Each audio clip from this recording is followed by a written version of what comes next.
22 de febrero y 53º consejo del año. Comenzamos con cargador fuera, recámara vacía, la pistola está completamente descargada y aquí tenemos un cargador lleno de munición dummy.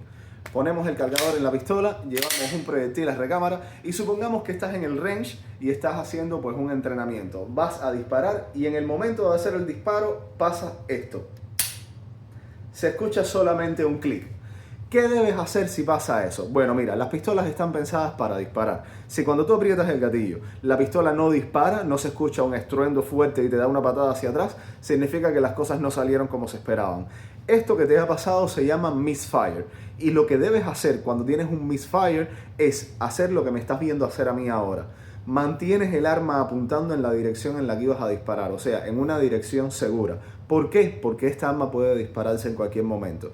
En ese caso, si se llega a disparar, sería un handfire lo que te ha pasado, que es una demora entre que la aguja o el martillo percute al fulminante y que se produce el real disparo.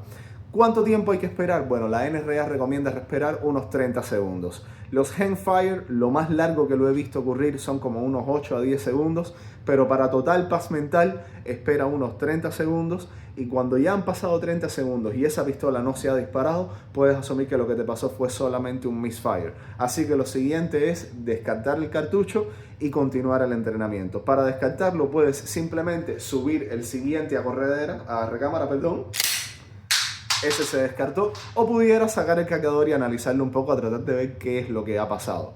Pero sobre todas las cosas, si ocurre un misfire, no lo saques inmediatamente y continúes. Haz esta espera, no vaya a ser que vayas a tener un handfire y pases un susto.